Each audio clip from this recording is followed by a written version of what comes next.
बिस्मिल्लाहिर्रहमानिर्रहीम। पिछले लेक्चर में हम क्लासिफिकेशन ऑफ कास्ट पढ़ा था, तो उसी के रिलेशन से अभी कुछ चीज़ें रह गई थी जो अब आज के लेक्चर में हम देखते हैं।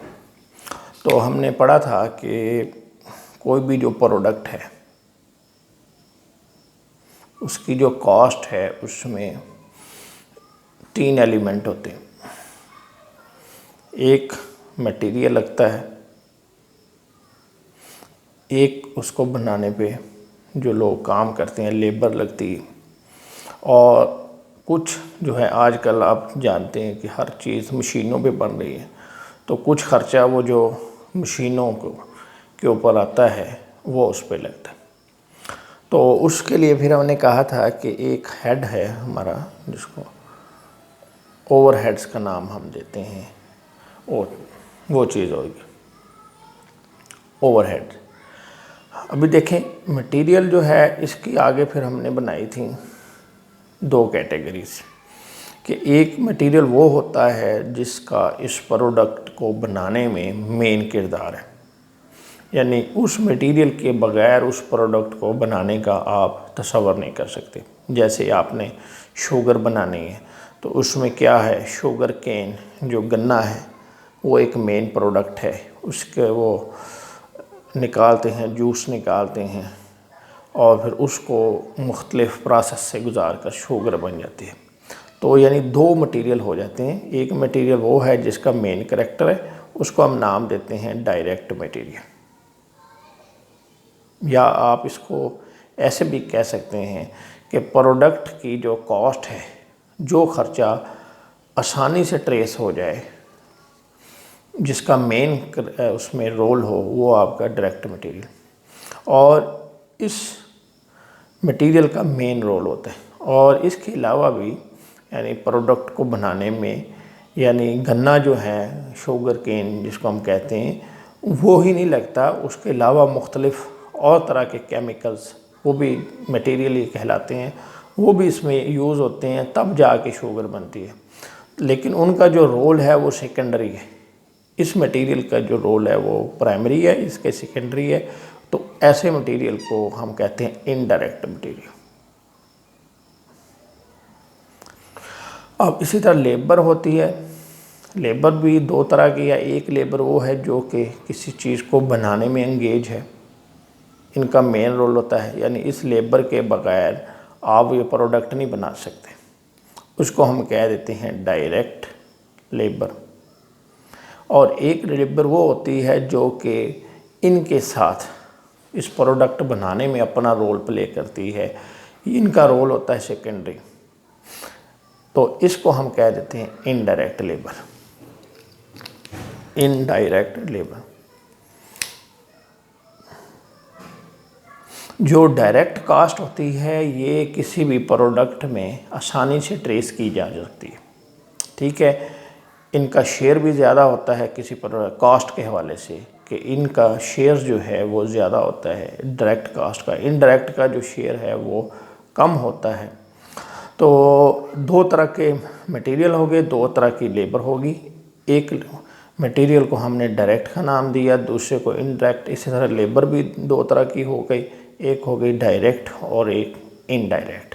अब जो कास्ट जो है वो होती है ज़्यादा, इसकी कास्ट बहुत ही कम होती है, ना होने के बराबर इसके मुकाबले में। तो हमारा कंसर्न तो होता है कास्ट को कंट्रोल करने में, कि कास्ट को कैसे कंट्रोल किया जाए। तो हम ज़्यादा फोकस करते हैं उन कास्ट पे जिनका मेजर शेयर होता है, तो इसको अलग लिखा जाता है, डायरेक्ट मटेरियल अलग लिखा जाता है। क्यों? इसका शेयर बहुत ज़्यादा है, यानी 30 to 40% है। ये तो इधर आ गई अलग से। इसी तरह डायरेक्ट लेबर जो है इसका शेयर प्रोडक्ट की कास्ट में बहुत ज़्यादा होता है, इसको भी हम अलग लिख देते हैं। अब ये जो पीछे ये बचा है, ये इनडायरेक्ट लेबर और इनडायरेक्ट मटेरियल, इनका शेयर कम होता है, इसको हम अलग नहीं लिखेंगे, इसको हम ले जाते हैं इस हेड में, ये भी और ये जो है ये भी दोनों, ठीक है। तो इस हिसाब से हमारे जो 3 एलिमेंट ऑफ कास्ट बन गए थे, जिनको हमने पिछले लेक्चर में देखा था कि एक तो हो जाएगा डायरेक्ट मटेरियल, इसको अलग लिखने की वजह बता दी है कि इसका शेयर बहुत ज़्यादा होता है प्रोडक्ट की कास्ट में। इसी तरह डायरेक्ट लेबर,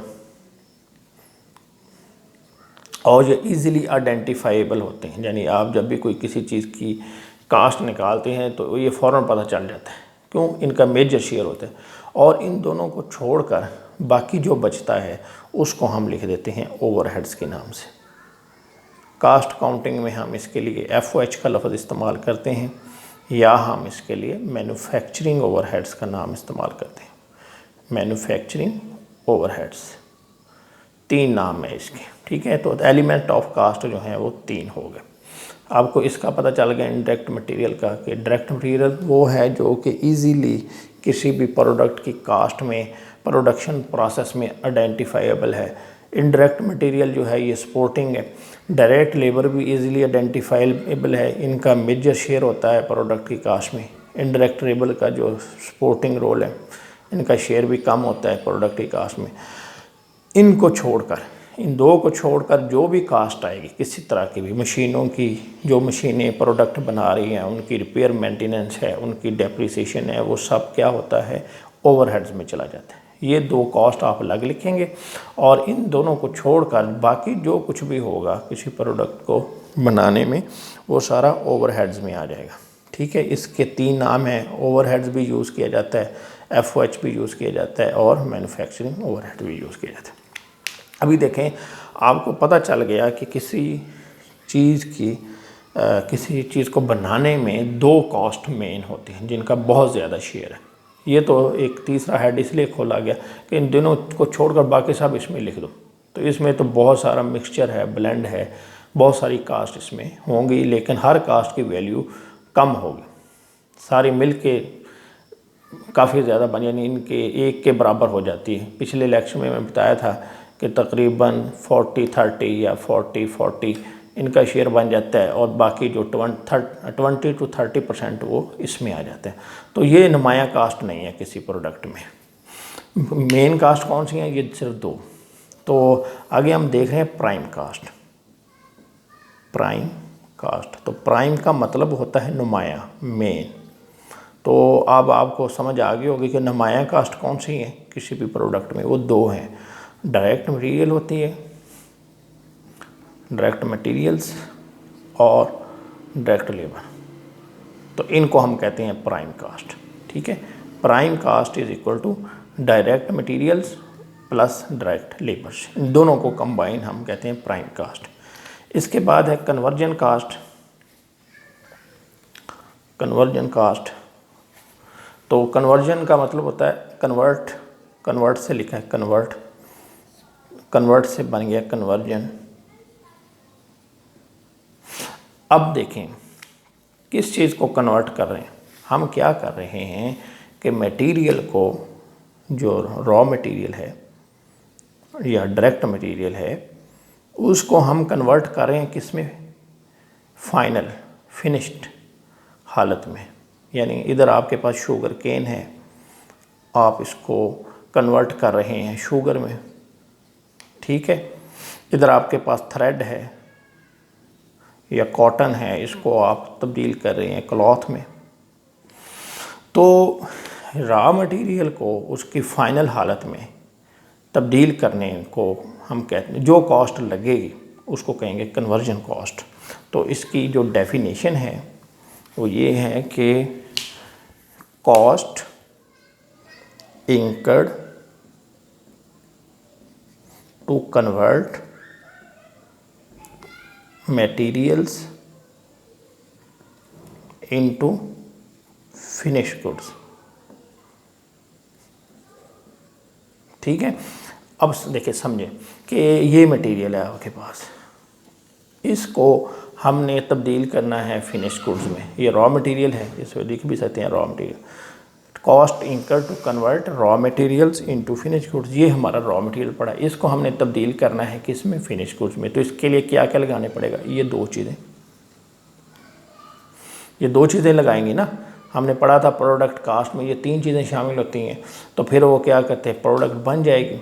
अब ये हमारे पास बचा हुआ है रॉ मटेरियल, हमने इसको तब्दील करना है फाइनल हालत में, फिनिश गुड्स में, तो इसको कन्वर्ट करने के लिए हमें क्या क्या लगाना पड़ेगा, डायरेक्ट लेबर प्लस ओवरहेड्स। तो ये क्या बन जाएगा, कन्वर्जन कास्ट।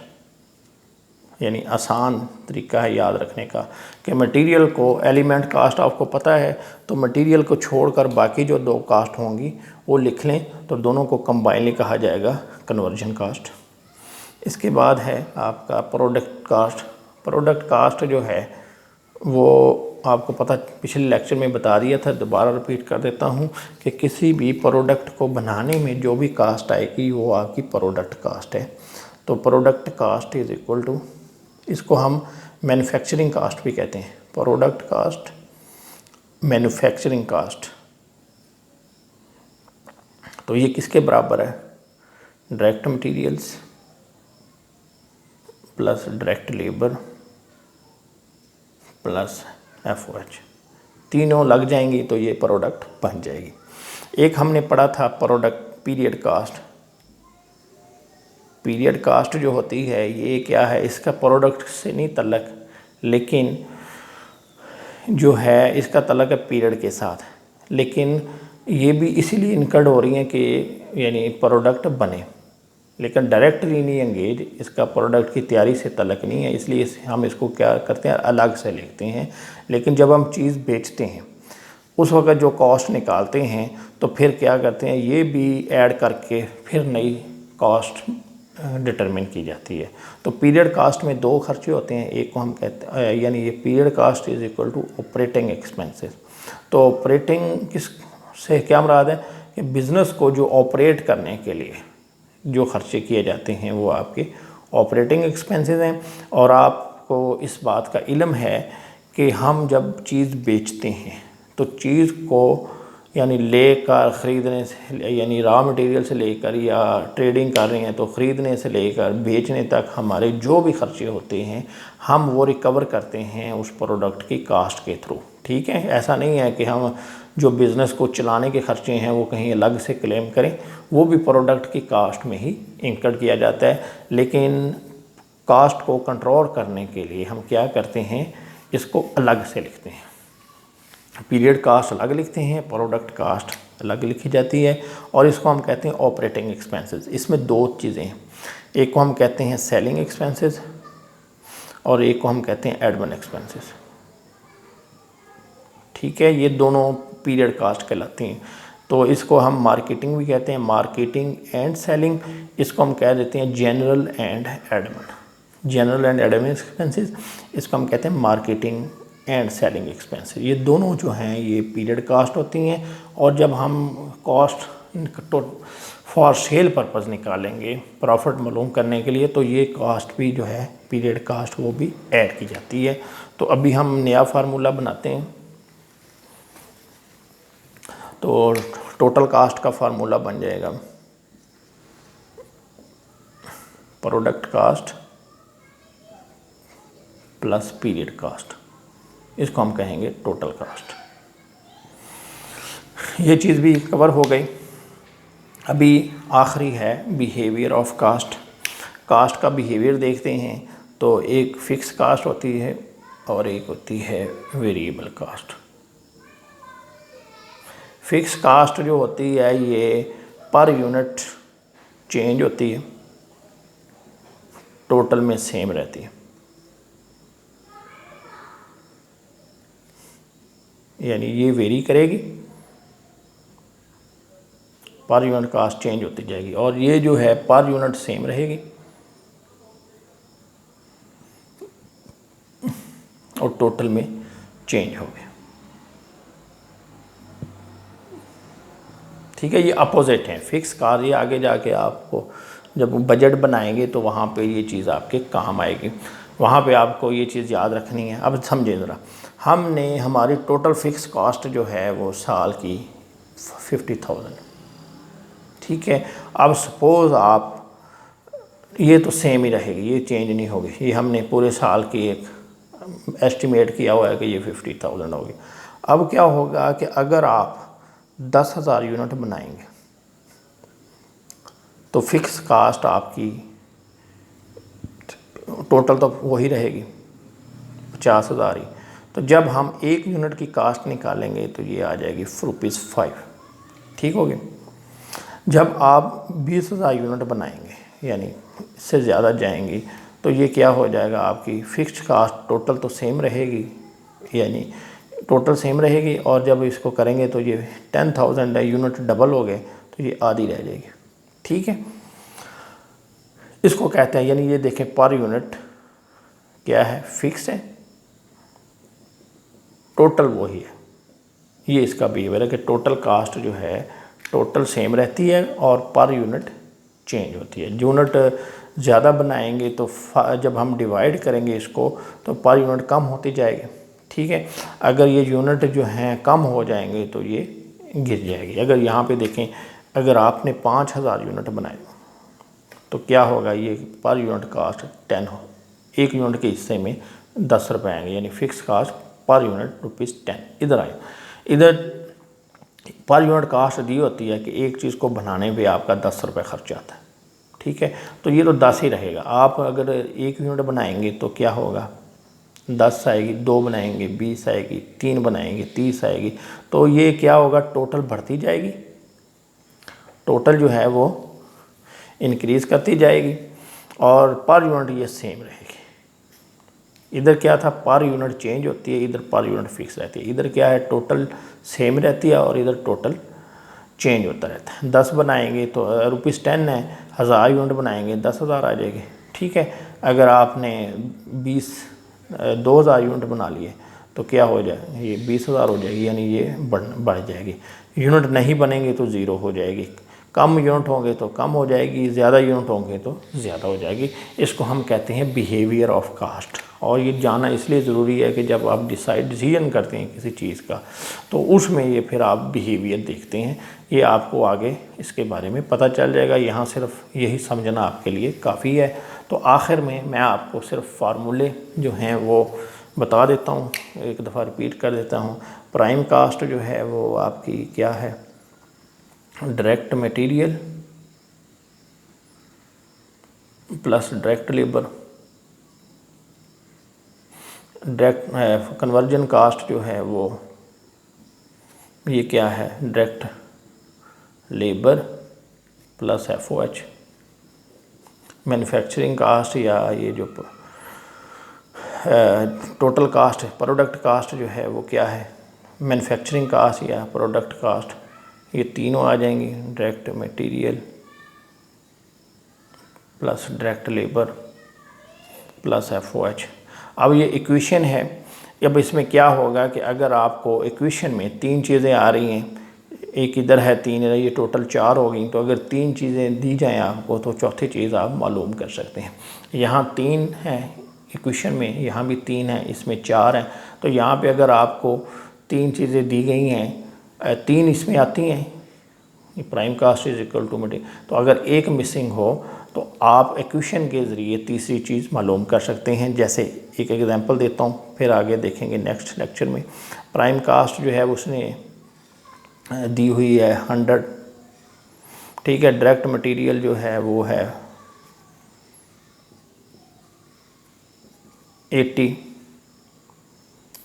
तो ये कितना होगा, सॉरी ये इसको थोड़ा सा कम कर देते हैं, ये है 60, तो इसका मतलब क्या है, ये मालूम करना है तो इसमें से ये माइनस कर दें, इसको इधर रहने दें, इसको इधर ले आएँ, तो ये 100 माइनस 60, तो ये डायरेक्ट लेबर 40 आ जाएगी। वैसे भी नज़र आ रहा है कि ये देखिए 100 है तो 60 + 40 इज इक्वल टू 100, ठीक है। अब इंशाल्लाह हम नए लेक्चर में अगला टॉपिक देखेंगे और ये चीज़ें जब आगे आएंगी तो आपको समझ आ जाएंगी। Thank you very much.